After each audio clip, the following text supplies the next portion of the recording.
Alright guys, so before we even do anything, I actually just want the spectator to name out loud any number between 1 and 52. It can be completely random or it can mean something to you. But let's say they named the number 16, for example. And I asked them, is there any particular reason why you named that? And they say, maybe they say it's their birthday, for example. So I say, okay, perfect. Just go ahead and remember that number. But now you probably notice we have 2 decks of cards here on the table. So you can go ahead and choose any one that you want. So let's say they go ahead and choose the green Cherry Casino deck. And I asked them, since you chose this deck, you can take it, put it inside of your pocket. We're going to get back to it in a little bit. But for the other deck here, we'll go ahead, we'll open it up out of the box just like this, and we'll give it a quick shuffle. I can ask the spectator to also shuffle the deck, but as you guys can see here, the deck really is completely shuffled. All the cards here are completely normal, just like this. So now what's going to happen is I'm actually going to have the spectator cut the deck anywhere they want to, and then we're going to mark the spot where they cut. So I'm going to have the spectator reach over. They're going to do this. They're going to cut the cards anywhere they want, right there, okay? And all we're going to do is just mark the spot where they cut, okay? And we'll get back to this in just a little bit. But now, can you actually go ahead and take the deck out of your pocket that you were holding on to, okay? So they're going to take it out here, and I'm just going to ask them to spread it on the table the best that they can. Doesn't really matter if it's good or not, but it's fine. So that's perfect. And now I'm going to ask them to remember that number that they said earlier in the trick. They said the number 16, right? So let's count 16 cards down from the top, okay? 1, 2, 3, 4, 5, 6, 7, 8, 9, 10, 11, 12, 13, 14, 15, and 16 right here. We land on this card, the 3 of hearts. Okay, interesting. And you can see this deck is completely shuffled, right? There's no order or anything. They're all completely random. But you chose this card, the 3 of hearts, because you named your random number 16. You chose this deck. You could have chosen that one, but whatever happens, happens for a reason, or at least that's what I believe. And hopefully after this trick, you believe it as well, because you cut anywhere you wanted to, but you cut right to the 3 of hearts. And that is the trick, guys. So now for the tutorial. All right, guys, so here is the tutorial for the trick that you just saw. So this trick uses 2 decks of cards, and one of the decks is completely normal. I'll tell you right now, this deck is completely normal and shuffled, but this deck is not normal. This deck, well, okay, it is a normal deck of cards, but the order of the cards is not normal. It's actually stacked in a very specific order, and this stack is called the Bart Harding stack. I'm not going to go into a full in-depth tutorial of how this stack works. So that's why I want you guys to click the link up here and watch this tutorial of how the Bart Harding stack system works. Once you understand how the stack works, come back to this video and then you will be able to perform this trick that I showed in the video.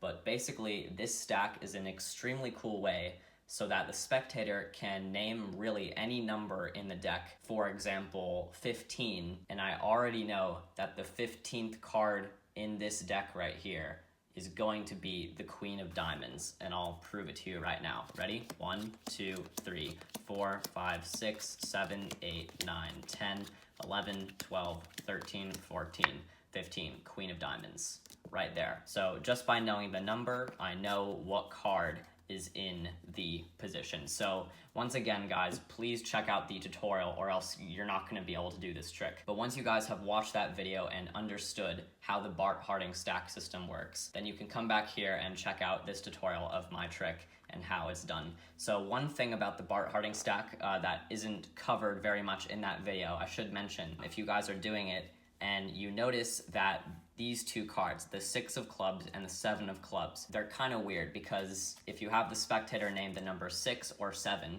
and then you do the process as seen in the tutorial video, it's not really going to work for those 2 cards. So that's why those 2 cards, the 6 of clubs and the 7 of clubs, are just an exception to the rule. So all you have to do is just remember 6 of clubs is the 6th card, 7 of clubs is the 7th card. Those are the only 2 cards that are an exception to the rule, but every other card in every other position in the deck will work. So once you know that, then you're ready to go. So basically, you have your deck ordered here in the stack, just like this, And then you're going to take the cards and place them inside of the box. And like I said, your other deck of cards here is a completely normal deck of cards and completely shuffled. So you start by having your 2 decks out here just like this, and then what you're going to do is you're going to have the spectator name any number between 1 and 52.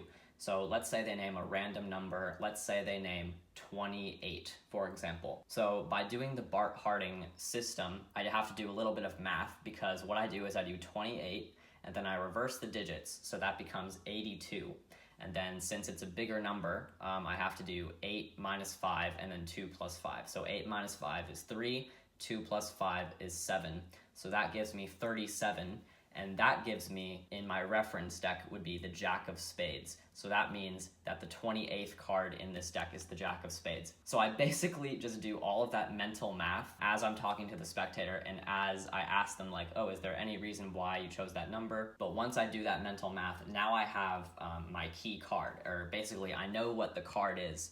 The 28th card is in this deck right here. So once I know what the card is, basically I do a Magician's Force, and I force them to choose this deck here and put it in their pocket. So I tell them to choose any deck. So if they choose this deck, I say, here, put it in your pocket. If they choose this deck, I'm gonna open it up and start shuffling the cards, and I'm gonna say, okay, so we'll use this deck over here. Now take the other deck here, just put it aside for now, maybe put it in your pocket. So you're just doing a Magician's Force. So no matter what they say, the green deck here ends up in their pocket, and this blue deck here will be the cards that are shuffled. So once you start shuffling the cards, you can already start looking out for that Jack of Spades. Basically what I do is I just spread out the cards here, I show the spectator all the cards here. Once I find that Jack of Spades, I just kind of secretly cut it to the bottom of the deck, just like this. So now that card is on the bottom of the deck, and I can do some more false shuffles, just maintaining that card on the bottom like this. So at this point, what's gonna happen is I'm gonna have the spectator cut the cards anywhere.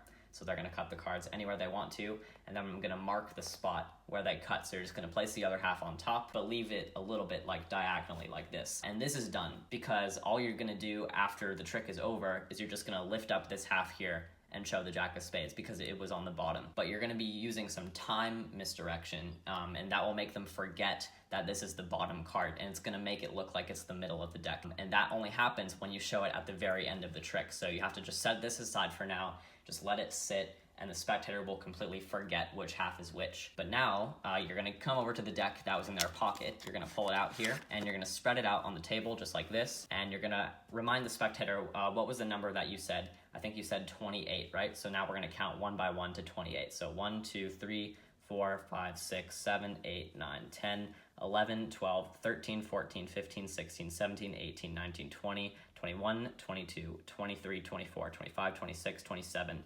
28. And as you can see, we land on the Jack of Spades. And then once you do some explaining, you just pull out the Jack of Spades here, and then you reveal that the spectator cut to the Jack of Spades with the other deck of cards. And that will just completely blow them away. There is only one problem, is that this deck can't really be shuffled. So if you want to, before you even spread out these cards, you can give it like one little false cut like this. You can just say, all right, so we have this deck over here.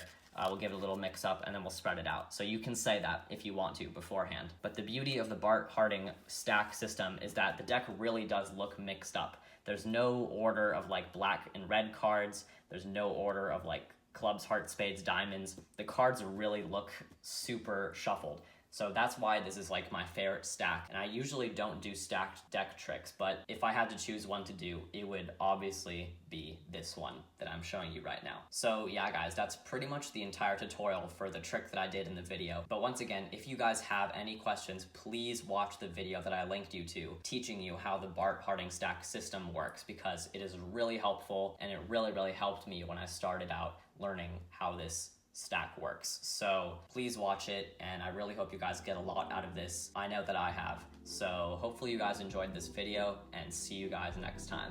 Bye.